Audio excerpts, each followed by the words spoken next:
Cómo hacer que te pasen cosas buenas. Marian Rojas Estapé. 7. ¿Qué cosas o actitudes elevan el cortisol? Existen multitud de situaciones que nos perturban y perjudican alterando los niveles normales de cortisol. Estamos inmersos en una sociedad que trabaja, genera noticias y tendencias, viaja y se divierte y descansa a un ritmo frenético, tanto que, en ocasiones, no somos capaces de seguir ese ritmo y nos rompemos. Existen algunos mitos emocionales, ser perfectos, perder el control, que tienen un efecto más nocivo para el organismo de lo que podamos imaginar. No olvidemos algo importante, el estrés crónico es dañino y perjudicial para el cuerpo y para la mente. En cambio, el estrés positivo, eustrés, en pequeñas dosis, mejora la concentración, la capacidad de rendir de forma más eficiente y la atención para responder ante un desafío. Entremos a analizar algunas circunstancias que suben el cortisol de forma crónica. El miedo a perder el control. El caso de Alberto. Alberto trabaja de director de comunicación en una multinacional y es destinado a México. Antes de irse, visita mi consulta porque se nota triste, pero ignora el motivo. Como se va a los 2 días, le pido que me escriba desde allí para ver si es algo pasajero o no. Estudiando su caso me doy cuenta de que es una persona excesivamente controladora sobre su vida, sobre lo que siente, lo que expresa o lo que muestra hacia los demás. Su relación de pareja se parece más a una relación laboral que a una afectiva. Son ejecutivos los dos, tanto en el ámbito profesional como emocional. No han querido tener hijos porque no han encontrado el momento para ello, debido a la intensidad del trabajo de ambos. Nunca se les ve tener un momento de bajón, siempre llevan puesta una sonrisa casi perfecta. Alberto mantiene un estatus de control sobre sí mismo, nada le inmuta o altera. Cuando indago sobre la causa de su tristeza, me contesta: nada, la tristeza es de débiles. Añado: ¿y algo que te emocione? Me responde: quizá hablar con mi padre y pasar tiempo con él. Con Alberto las respuestas son vagas al ahondar en estas cuestiones. Intenta mantener un absoluto control sobre sí mismo y sobre lo que me transmite. Si no está muy contento, sonríe. Siempre muy correcto. Mis palabras antes de despedirnos en consulta son: si sigues así, te vas a romper porque toda persona que está permanentemente controlándose, en un momento dado, acaba desmoronándose. Unos meses más tarde recibo un correo electrónico en el que me comenta que está bien y que en vacaciones su idea es volver a España. Le indico que sí quiere venir a consulta cuando esté en España, pero él considera que no es necesario porque se encuentra estable. Un día, durante el mes de julio, estando yo en consulta, la enfermera me indica que Alberto me está llamando por teléfono y que se trata de algo muy urgente. Interrumpo la sesión y salgo para hablar con él. Al otro lado del teléfono, Alberto, jadeante y nervioso, me dice alterado que algo le pasa. Estamos en Málaga, en plenas vacaciones. Esta mañana al subirme a un taxi empecé a encontrarme mal, no podía respirar con normalidad. Ha tenido que bajarse inmediatamente del taxi, mareado, con vértigos, temblores, sudoración, sensación de pérdida de control y una angustia vital que no se reduce. Se encuentra en medio de un ataque de pánico. Continúa al teléfono su mujer porque él no puede hablar, y me pide ayuda para contener la situación. Pese a sus reticencias porque es solo algo psicológico, le obligo a solicitar una ambulancia para que lo trasladen cuanto antes a un servicio médico de urgencias. Ya en el hospital, la mujer vuelve a llamar. Los médicos le han indicado que debe tomar una pastilla y Alberto se niega. Él, siempre tan correcto y equilibrado, tiene un miedo atroz a que eso le haga perder el control sobre sí mismo, tanto de sus pensamientos como de su comportamiento. Intento tranquilizarle, explicándole que debe aceptar la medicación para regularse y recuperar la paz, pero él, fuera de sí, se niega rotundamente. La mujer me comunica al rato que los médicos de urgencias le han acabado inyectando un ansiolítico para conseguir relajarle. En cuanto le den el alta quieren venir a Madrid a consulta para empezar un tratamiento integral. A los pocos días, Alberto acude a Madrid a consulta. Se encuentra ansioso, alerta, nervioso, en un bucle de angustia constante, prácticamente sin poder salir a la calle.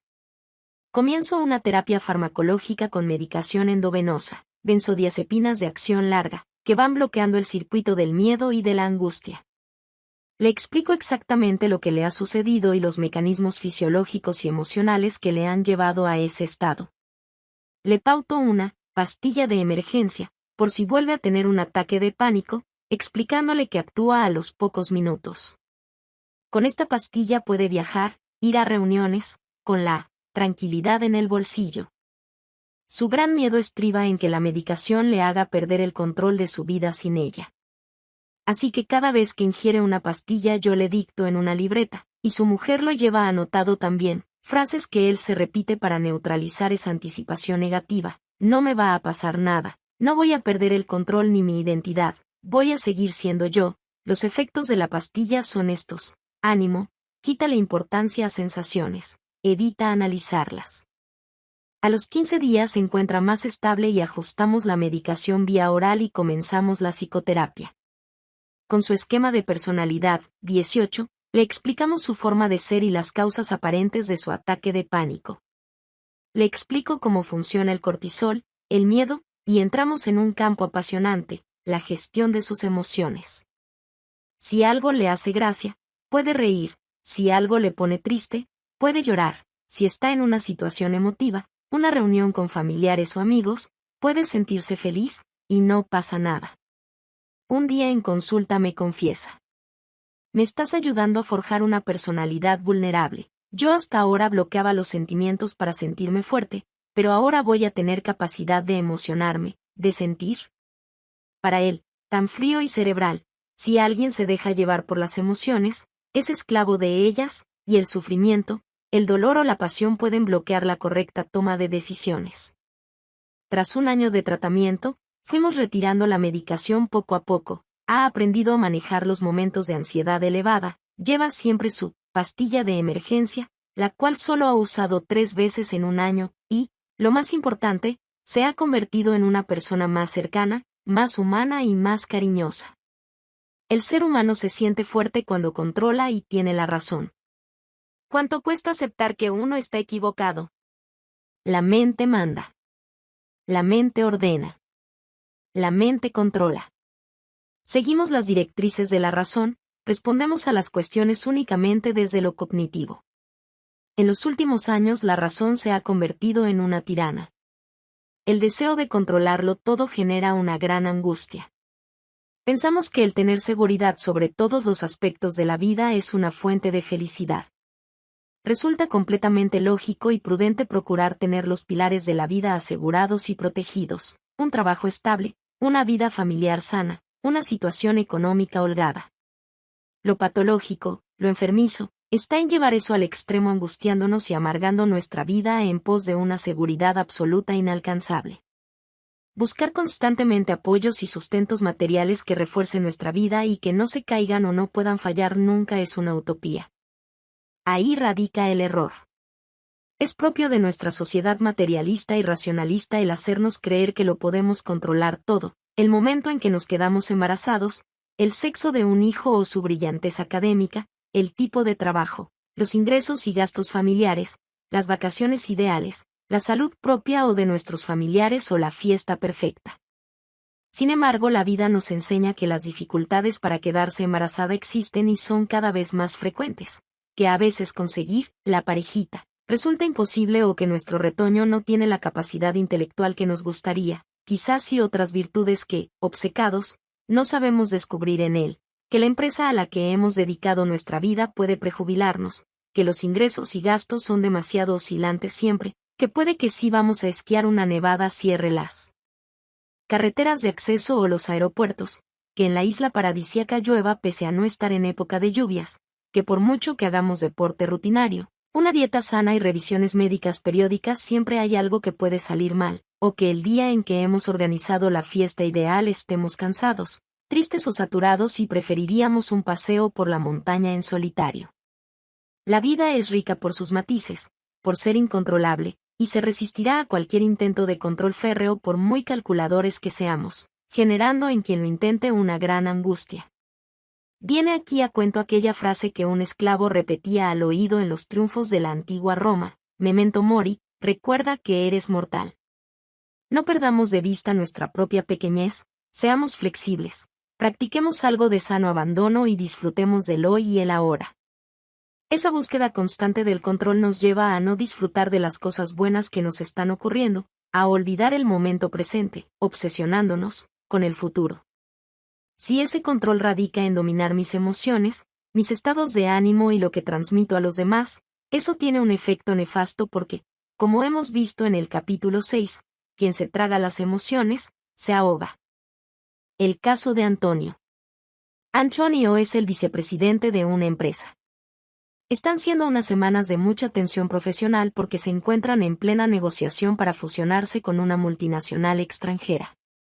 Un día, el presidente le convoca a un consejo de administración extraordinario para tratar un tema importante. Antonio es un hombre muy trabajador, meticuloso con su trabajo, extremadamente ordenado y constante. Es tímido y le cuestan las relaciones con las personas. Le supone un gran esfuerzo soltarse y únicamente mejora socialmente cuando está en situaciones de mucha confianza. Al llegar a la reunión, se encuentra con una treintena de personas alrededor de la mesa. El presidente alza la voz y dice: Hace unos días me detectaron un cáncer, es severo pero voy a luchar para vencerlo. Necesito consagrar a mi recuperación toda mi energía y mi tiempo. Por lo tanto, me gustaría que durante mi ausencia, Antonio, el vicepresidente, dirija y coordine la fusión. Antonio se levanta para decir unas palabras y no le sale la voz, está afónico. Pero sí hace unos minutos ha hablado con su mujer por teléfono.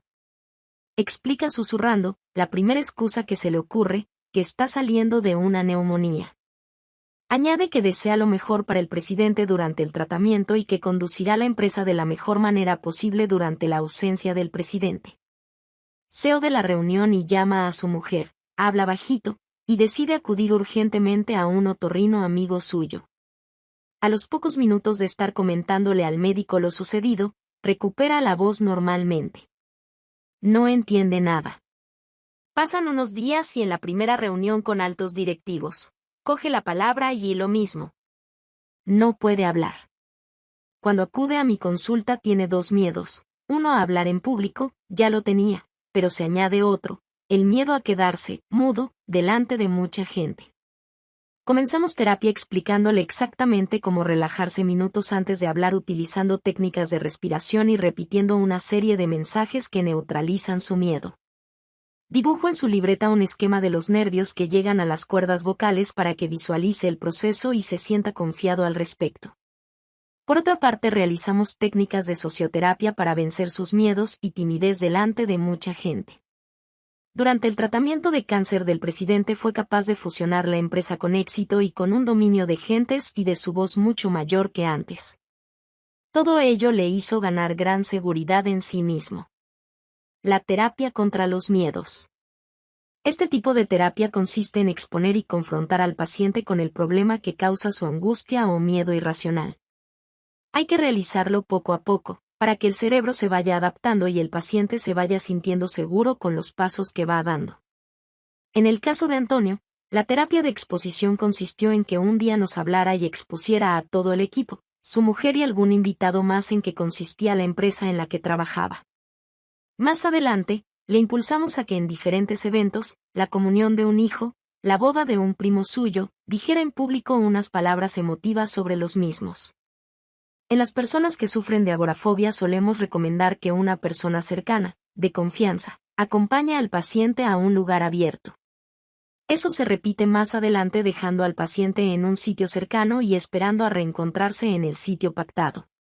Todo ello va asociado con técnicas de respiración que son útiles y una mensajería interna de apoyo a lo que uno está realizando. Poco a poco el cerebro se va adaptando, y el cuerpo deja de transmitir sensaciones de ahogo y angustia. Como respirar. Cuando, a alguien que está nervioso, otro le dice, con ánimo de ayudar, respira, lo lógico es que uno piense: pero sí estoy respirando. Está claro que cuando pedimos a alguien que respire en un momento de angustia o ansiedad, estamos pidiendo una respiración más profunda y concienzuda. Entremos a analizarlo. Desde hace tiempo se han hablado mucho de las técnicas de relajación y existen múltiples estudios y artículos al respecto. La mayoría de personas creen que consiste únicamente en inspirar profundamente y expirar lentamente. No están desencaminados, pero vamos a intentar aplicarlo de forma más eficaz y ordenada. Lo primero es encontrar un lugar cómodo y que no sea excesivamente ruidoso. Se puede asociar una luz tenue, bajando luces, persianas o corriendo cortinas, y añadir algo de música relajante. Comenzamos.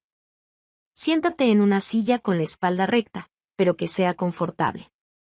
Empieza por prestar atención a las sensaciones corporales. Enfócate en los pies. En un primer momento, experimenta el peso de todo tu cuerpo. Siente tus extremidades inferiores ancladas en el suelo. Y de ahí hacia arriba, las piernas, los hombros, brazos. Permite que la paz vaya entrando en tu cuerpo mientras disfrutas de esos instantes. Observa tu respiración antes de entrar a dominarla y ejercitarla. Presta atención a los suaves movimientos de tu abdomen mientras inspiras y expiras. Posteriormente pasa a la zona de la nariz mientras entra y sale el aire.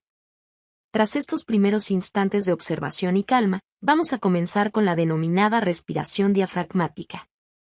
Es más eficaz debido a que se llena de aire la zona baja de los pulmones para inspirar mejor el oxígeno. Coloca una mano sobre tu pecho y otra sobre el vientre y fíjate en cuál se eleva durante la inspiración. Si se eleva la zona del vientre, lo estás realizando correctamente. Toma aire profundamente por la nariz, detente unos segundos y suéltalo por la boca de forma pausada.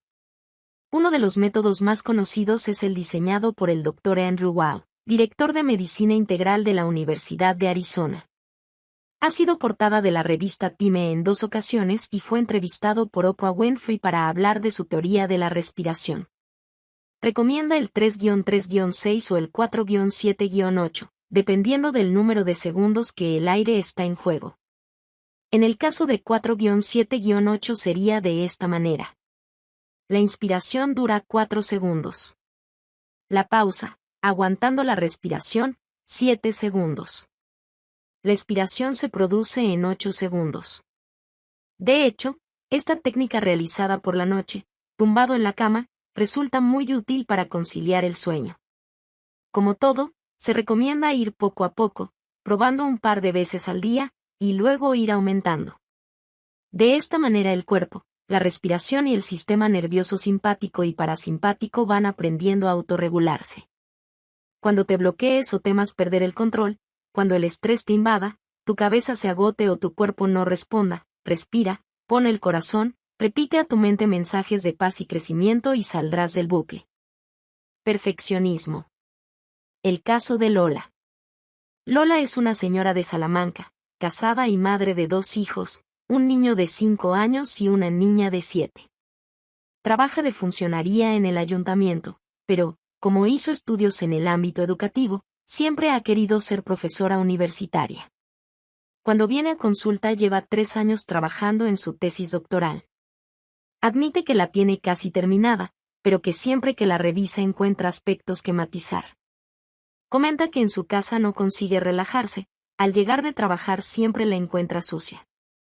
Las personas que contrata para que se hagan cargo de la limpieza y la ayuden con los niños nunca le duran más de 2 o 3 semanas, según ella porque no son lo suficientemente eficaces para llevar a cabo la labor exigida. En el ámbito laboral es muy exigente y nunca entrega a tiempo las cosas que le piden. En consulta se queja de mucha ansiedad, estrés y repite en varios momentos que no puede más. Últimamente le cuesta dormir y se nota irritable. En la siguiente sesión, su marido acude a consulta a acompañarla y comenta que para él resulta agotador el tema de las empleadas del hogar, que siempre acaba monopolizando las conversaciones familiares. Mi mujer está obsesionada con la limpieza. Explica cómo, al llegar a casa, comienza a revisarlo todo, pasando los dedos por encima de los muebles en busca de polvo, comprobando que la ropa planchada no haya quedado arrugada y que esté ordenada por colores y de una determinada manera. Nunca encuentra nada a su gusto, lo que invariablemente genera gran tensión en la casa, el matrimonio y la familia. Como psiquiatra me surge entonces la duda de si esta persona tiene algo más que una simple ansiedad, algún tipo de trastorno obsesivo. Indagando con ella en este sentido, me indica que se lava las manos hasta 20 veces al día, cuando toca la comida, cuando paga con dinero, bien sea con agua y jabón en su casa, o con toallitas húmedas cuando se encuentra fuera. Es incapaz de acostarse con su marido si éste no huele como ella considera idóneo. Ella le exige que se duche siempre antes y que se aplique una marca de desodorante en particular. Cuando amuebló su casa ya pidió al carpintero que los armarios tuviesen la medida exacta de las cosas que iban a contener y que sus cajas de ropa encajaran en cubículos hechos a medida. Afirma que su madre y abuela eran iguales. Le pregunto: ¿cuánto tiempo inviertes en ducharte? Me responde: pues unos 45 minutos. Gasta 2 o 3 botes grandes de gel a la semana, ella sola, porque necesita sentirse limpia. Le explico que padece un trastorno obsesivo-compulsivo que le conduce a un perfeccionismo atroz. El perfeccionista es el eterno insatisfecho, está permanentemente sufriendo porque nunca nada está a la altura de sus expectativas. Este tipo de personas son excelentes detectando los defectos. Si algo no está limpio u ordenado, si no resulta armónico, si hay manchas en la pared, en un cristal o en el espejo. Lola es muy meticulosa en su trabajo y, cuando le piden un informe sobre algo, invierte hasta el último minuto en comprobar y verificar que todo esté correcto. Y lo mismo sucede con la tesis, por eso siempre que la relee encuentra fallos que corregir y nunca la consigue terminar.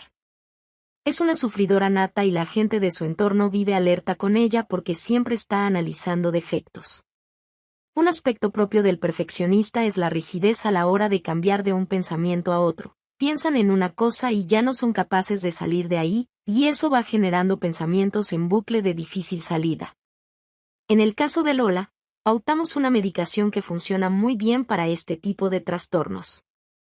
Por otra parte, en psicoterapia empezamos a trabajar con una libreta en la que fuimos marcando objetivos, desde la limpieza, el orden y la forma de tratar a sus hijos y su marido, hasta los pensamientos rumiativos que la bloquean.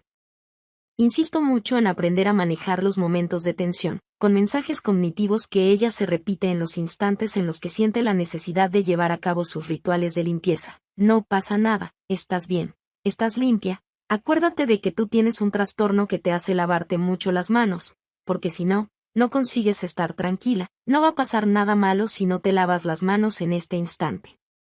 En la conducta le recomiendo jugar en el parque con su hijo, sin necesidad de limpiarse hasta llegar a casa. Poco a poco trabajando desde el pensamiento hasta la conducta, ha mejorado sustancialmente. El sistema cingulado. Existe una zona en el cerebro encargada de las obsesiones, compulsiones y rigidez mental. Es el giro cingulado. El Dr. Daniel Amen compara esta zona del cerebro con el cambio de marchas de un coche antiguo. Un correcto funcionamiento de esta zona del cerebro implica poder cambiar de marcha, de idea, de foco de atención, con facilidad.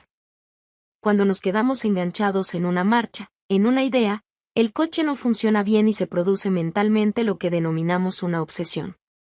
Esta es la zona encargada de visualizar diferentes posibilidades y opciones para cualquier problema, dotándonos de mayor o menor flexibilidad para manejar las contrariedades y cambios del día a día. Cuando funciona mal o se encuentra activado en exceso, aumenta la rigidez y la probabilidad de entrar en pensamientos tóxicos o de bucles sin salida. Un ejemplo propio de la rigidez cognitiva es la necesidad constante de que las cosas se hagan de la manera que uno quiere y cuando uno quiere. Hay personas que tienen rasgos obsesivos muy marcados y que están habituadas a determinadas rutinas, casi rituales, de modo que cualquier incumplimiento de las mismas genera en ellos una reacción desproporcionada. La gente excesivamente rígida necesita que los horarios, el orden de la habitación, los planes, sean según desean o esperan. El perfeccionista le añade otro factor: tiene que estar hecho de la mejor manera posible. Otro subtipo de gente rígida, los negaolics. No y no, he dicho que no y es que no. Todos hemos experimentado un teleoperador o funcionario que hace caso omiso a lo que le solicitas con una negativa injustificada por respuesta. Conocemos gente cercana que es incapaz de estar de acuerdo con nosotros en algo. Tratamos con personas que no aceptan un consejo, una recomendación y no desean cambiar. Para la doctora Sherry Carter Scott, experta en el tema, los negaholics son aquellas personas que presentan una adicción a lo negativo. Constantemente y ante cualquier situación manifiestan una negativa visceral, automatizada e irracional, siendo incapaces de percibir lo positivo o incluso lo meramente neutro. Su visión de la realidad está desequilibrada hacia la negación. La queja y el lamento son ingredientes constantes de su discurso. Esta acumulación de comentarios y actitudes negativos acaban perjudicando gravemente al afectado. Son los denominados negadictos. Son incapaces de salir adelante ya que llegan a boicotear sus propios sueños debido a sus miedos infundados y al pesimismo existente en sus mentes. Viven en constante angustia y sufrimiento. Todo origina un pensamiento tóxico que deriva en palabras y conductas destructivas. Esta actitud altera la relación con otros.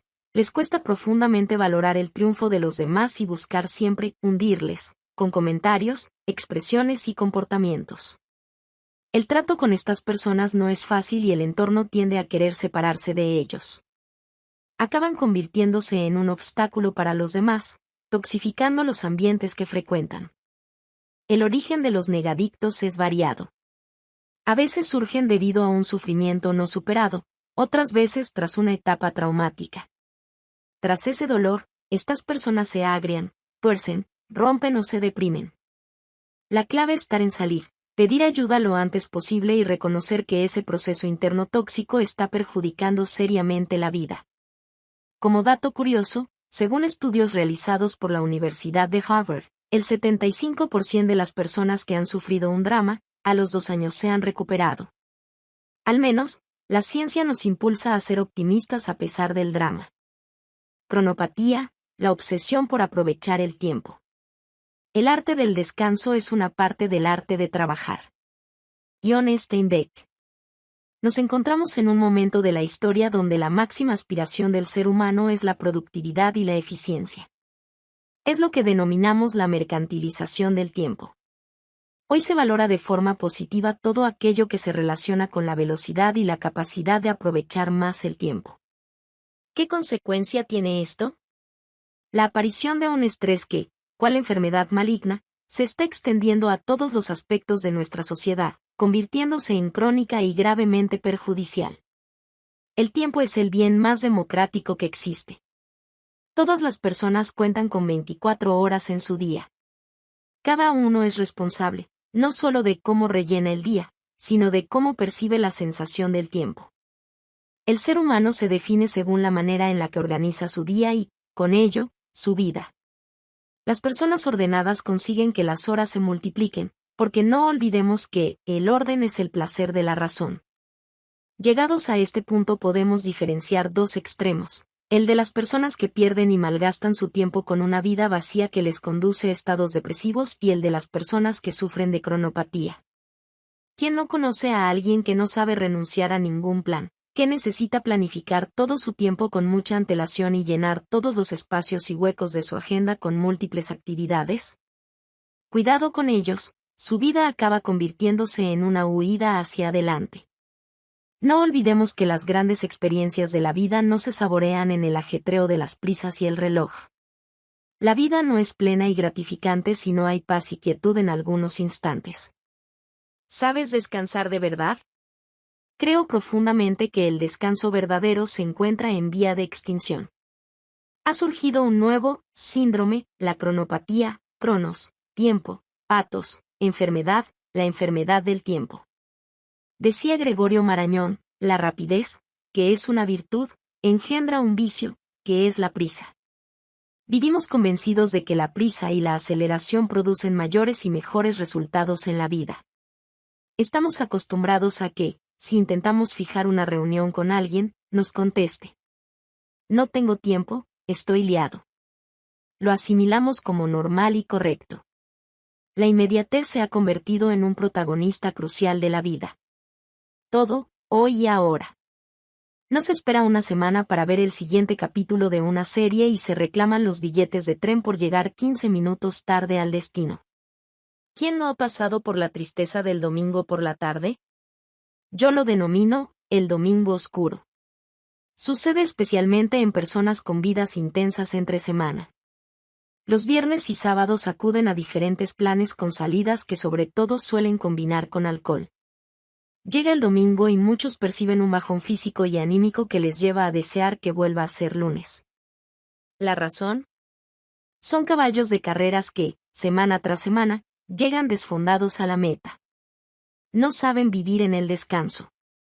Ese parón genera ansiedad, sentimientos de culpa, vacío y tristeza. El hombre actual parece que se tiene que excusar tras una reunión, para poder tener un momento de ocio o de tranquilidad. No queda bien decir que uno está libre o desocupado. ¿Qué sucede? De golpe, un amigo te llama y, todo serio y con mirada preocupada tras un sufrir problemas musculares, migrañas, taquicardias, un ataque de ansiedad o incluso un infarto, te dice: mi médico me ha recetado descansar. Ahí comienza uno a replantearse la vida, y se inicia una nueva etapa donde a los grandes aspectos de la vida se les da la importancia que merecen. El caso de Francisco. Francesco es un directivo de una multinacional que sacó muy joven una oposición a abogado del Estado con una nota muy buena. Desde entonces su trayectoria ha ido en ascenso. Empezó en el ámbito administrativo, luego se fue a la empresa privada. En algún momento de su vida se ha dedicado a la política sin llegar a involucrarse al 100%. En general, se trata de un hombre al que le encanta estar metido en muchos asuntos: la política, la historia, la filosofía, por supuesto el derecho, le gusta escribir.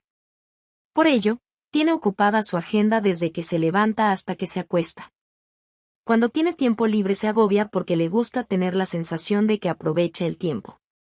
Cuando está desayunando con su familia, él pregunta cuál es su plan para el día. Siempre encuentra algún intervalo en el que considera que alguno de ellos aprovecharía mejor el tiempo si hiciera alguna otra cosa diferente. Los hijos se pasan las tardes en el colegio asistiendo a clases extraescolares, música, chino, inglés, arte, deportes, excepto la del viernes, que a él le gusta que la dediquen a ordenar sus cuartos y a jugar. Y el fin de semana él siempre tiene un plan perfecto organizado: playa, montaña, visitar una ciudad, y la mujer vive detrás de él, y muchas veces le confiesa que no le sigue el ritmo, que necesita que pare, a lo que el marido le contesta que la vida hay que aprovecharla y que se encuentran en su mejor momento. Él se ha empezado a preocupar porque empieza a dormir mal, a tener migrañas y, a veces, vértigo. Decide ir al médico, tras una ardua recolocación de su agenda, pues no tiene tiempo para ello, y le recetan unas pastillas que le hacen efecto levemente. Vive constantemente contra el tiempo y sin capacidad de disfrutar. La familia viene a mi consulta con una petición concreta: que pare, que aprenda a no hacer nada. Pero él expresa que no quiere parar, que esta es su forma de ser, que si frena se agobia, porque no sabe vivir en la calma. Pauto, para el estado de ansiedad, una medicación a dosis muy pequeñas, infraterapéutica. Al día siguiente me llama para comentarme que se encuentra profundamente adormilado en el despacho. En cuanto se vio frenado un poquito, su cuerpo reaccionó como si hubiera ingerido una dosis brutal de un sedante. Lo que tratamos de mostrarle es que no sabe vivir en el relax. Él mismo reconoce que en cuanto detecta una sensación de quietud, ahí surge la ansiedad y que ésta se apaga en cuanto empieza a realizar una actividad. Lo más importante con Francisco es enseñarle no ya a relajarse. No es capaz de realizar técnicas de relajación, yoga o mindfulness porque le dan taquicardias, sino a ser consciente de que necesita aprender a descansar. Ser consciente de esto, lo que se denomina insight, es su primer paso en la terapia. El segundo, que aprenda a realizar un ejercicio que no sea solo dinámico, es decir, que aprenda a perder el tiempo y relajarse. Esto lo consigue con mucha dificultad debido a la fuerte resistencia que hay en su interior. Él siempre ha sido así, ha sido educado con muchísima exigencia en el aprovechamiento del tiempo. Por tanto, el pronóstico es incierto. Lleva varios meses en terapia, ha ido mejorando poco a poco. Ha conseguido dar a la familia momentos espontáneos en los cuales disfrutan de hacer poco o nada o incluso improvisar, cosa antes inviable. Aprendamos a parar. Frenar para ver, observar y disfrutar. ¿Te has fijado que para observar y contemplar de verdad hace falta pararse? Corriendo no se percibe la belleza. Deleitarse con un paisaje bonito, con una puesta de sol, con una lectura cautivadora, parar y disfrutar de un pueblo escondido cerca de la carretera, escuchar una canción que nos evoca emociones, sin sentimiento de culpa o de pérdida de tiempo. Ganamos en salud, en disfrute, en felicidad y en calidad de vida. Ya lo explicaba Jacques Leclerc en su discurso de entrada en la Academia Libre de Bélgica en el año 1936. El gran filósofo René Descartes tuvo sus sueños y visiones tras varios meses descansando. Newton descubrió uno de los grandes principios de la física sentado bajo un árbol. Platón construyó el pilar de la filosofía en los jardines de Academos. Ninguno de ellos llegó a sus descubrimientos en un momento de vida frenética. No es corriendo y de forma apresurada como se llega al trasfondo y a la belleza de la vida. La soledad, el descanso, el silencio, el ir con pausa, son claves para crear y para comenzar los proyectos con ilusión. El mundo está enfermo, efectivamente, sufre de estrés crónico. ¿Cómo va a funcionar la sociedad si creamos seres hiperestresados corriendo y funcionando a toda velocidad? La vida frenética indica que es el entorno quien nos dirige y no uno mismo. Escuchar la voz interior es uno de los primeros pasos para conocerse y superarse. Esa voz no se escucha ante el frenético ruido de la vida. Paz interior, sosiego, eso piden todas las terapias actuales. Surgen sin parar, en muchos lugares, cursos de yoga, mindfulness y todo tipo de meditaciones para desconectar del bullicio exterior. Miramos tanto el reloj que no damos tiempo a lo importante. Aprovecha una tarde de domingo y desconecta del teléfono y del reloj. Usa el modo avión en casa, sin miedo a desatender una llamada, un correo electrónico, una noticia o un tuit. No necesitas estar en línea las 24 horas del día. Aprende a perder un poco de tiempo, ganando en paz y serenidad. No abarques demasiado. Aprende a renunciar. Vive el momento presente.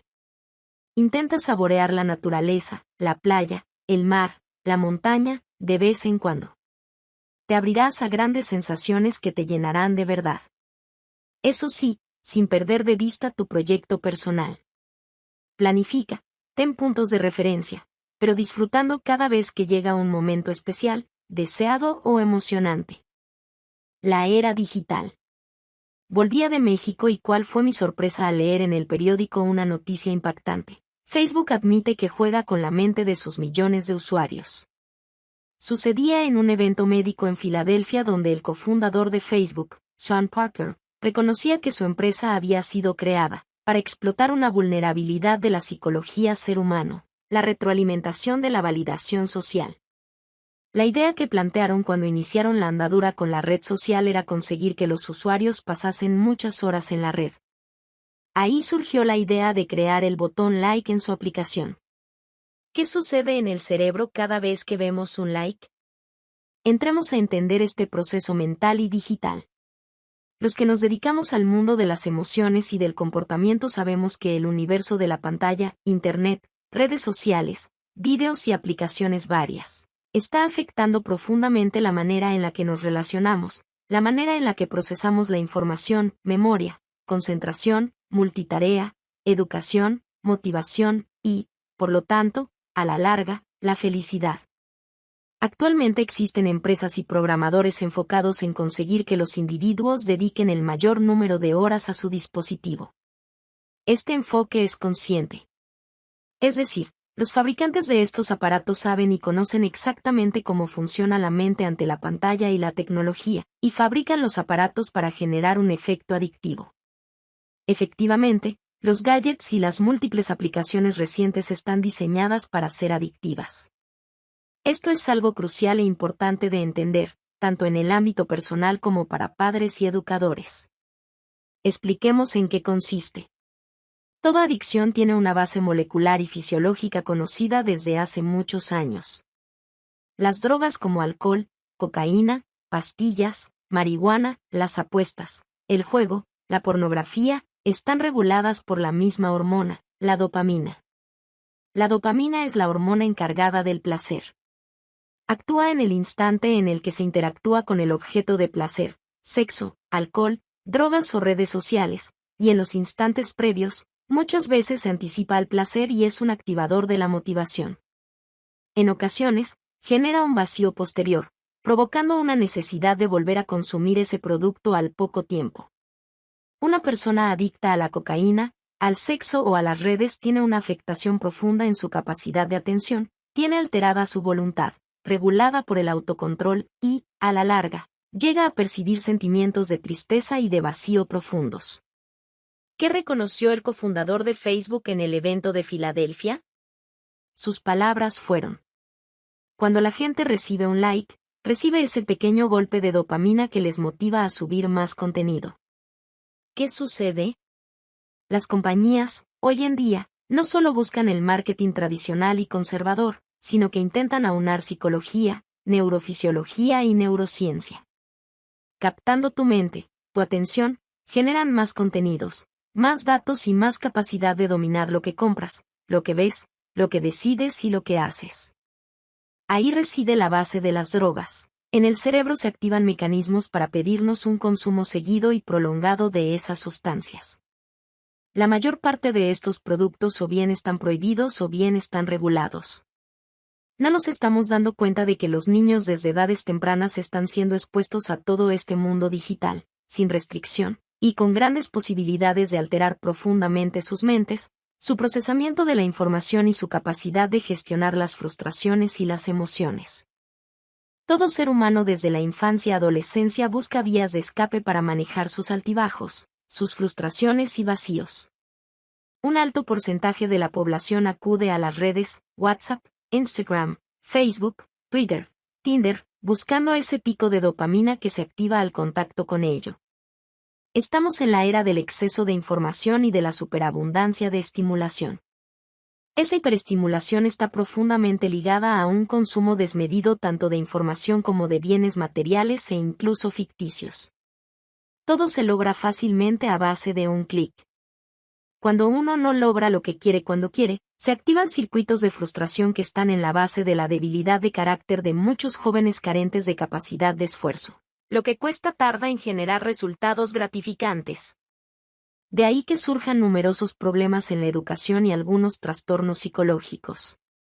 Me sorprende, y preocupa, enormemente la cantidad de jóvenes que veo en consulta con una apatía desmedida, desilusionados, en los que no hay forma de activar su atención y motivación.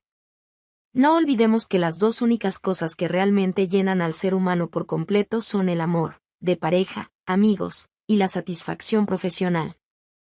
Esos dos pilares de la vida se logran a base de esfuerzo, constancia y paciencia. Los avances cambian a una velocidad impresionante, e impiden que la sociedad frene, pare y reflexione sobre el impacto que está teniendo todo ello en su mente, en su cuerpo y en su vida. Cuando ya estamos imbuidos por completo y alterados moderadamente es cuando intentamos sacar la cabeza y observar con cierta perspectiva. En esos momentos, ahora están surgiendo voces desde múltiples ámbitos, nos preguntamos, ¿es demasiado tarde? ¿Hemos creado el monstruo y ahora no sabemos frenarlo?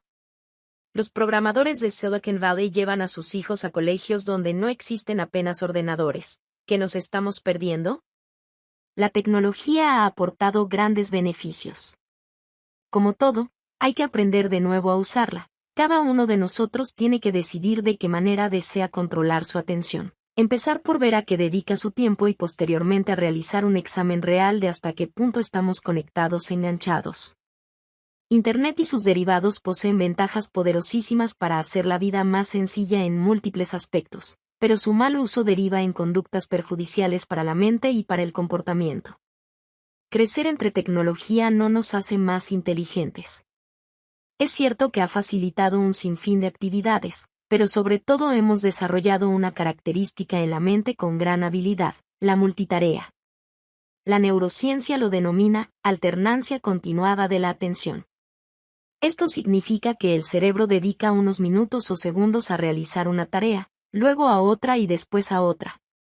El cerebro no puede efectuar dos acciones al mismo tiempo si involucran la misma área cerebral.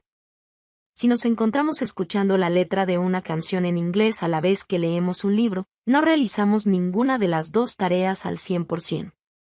Se produce una alternancia en el foco de atención debido a que tocan la misma zona cerebral. La realidad es que, cuando realizamos la función multitarea, el cerebro es capaz de captar de forma superficial mucha información pero no es capaz de retenerla. Clifford Nass, sociólogo de Stanford, fue uno de los pioneros en estudiar la relación entre el déficit de atención y la multitarea. A pesar de lo que se pueda pensar, las personas que hacen varias cosas a la vez, hablar por teléfono, contestar el correo, son menos eficientes. Es cierto que son capaces de cambiar de foco de atención más ágilmente, pero los estudios afirman que conlleva un bloqueo de la memoria de trabajo. Si esto se generaliza, acabaremos viviendo en una sociedad superficialmente informada y carente de formación. Los investigadores de la Universidad de Saarland, Alemania, B. Eppinger, J. Kra, B. Mock y A. Mecklinge han publicado interesantes estudios sobre el tema. Cuando la mente alterna varias tareas, los circuitos cerebrales realizan una pausa entre una y otra, consumiendo más tiempo y generando menos eficacia en el procesamiento de las tareas. Estamos hablando de una reducción de hasta un 50%. El siglo XXI es el siglo de la hiperestimulación. Gracias, o pese, a las nuevas tecnologías, el cerebro se ve expuesto y obligado a procesar cantidades ingentes de datos que llegan a nuestros sentidos, fundamentalmente la vista, que irrumpen en oleadas o de forma simultánea.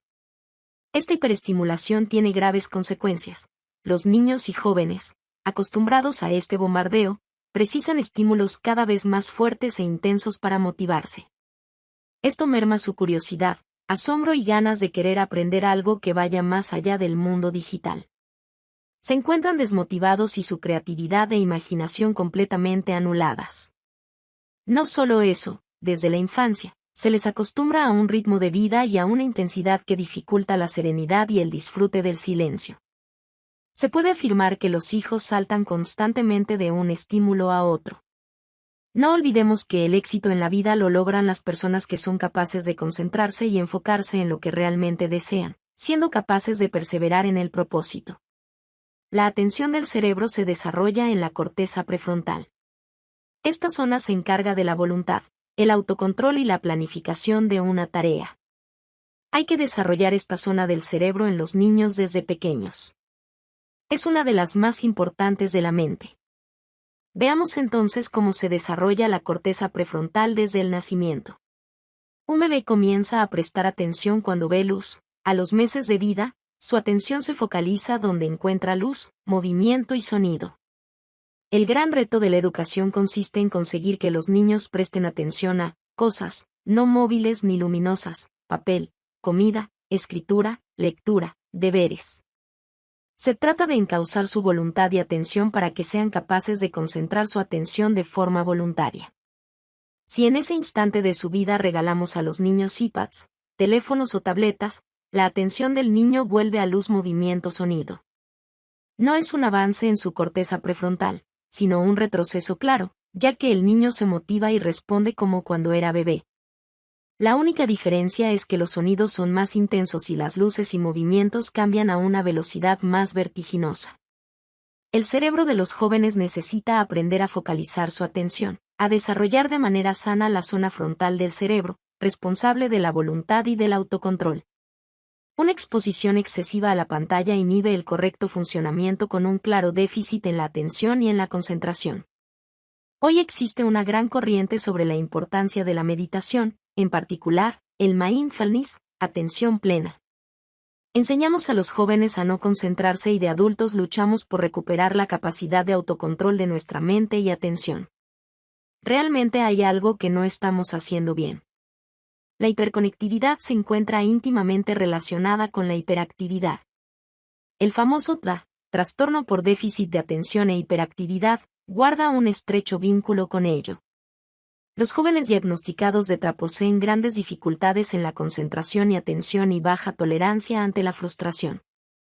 El uso prolongado de las tecnologías produce alternativas gratificantes, fáciles y atractivas, pero dificulta el ser capaces de prestar atención a estímulos no digitales. Hay que educar offline. Sí, sobre todo a nivel emocional y social.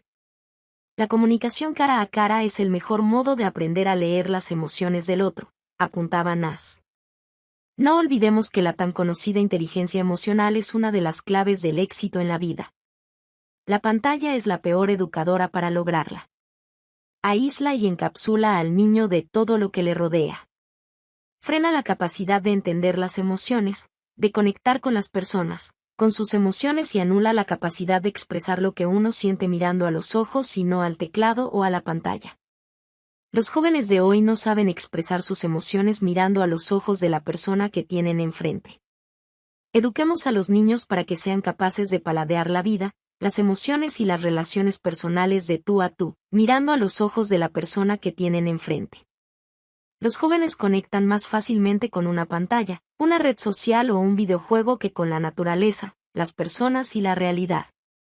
No se trata de negar la tecnología, ni negar el avance digital, sino de saber introducirla de forma sensata y escalonada en la vida de los niños y adolescentes, enseñándoles a ellos mismos a controlar el acceso a las aplicaciones y a los contenidos. Decidamos realmente educar para conectar primero con la realidad de las cosas, las emociones de las personas y la naturaleza. Hecho esto, estaremos preparados para adentrarnos, paso a paso, en el mundo digital.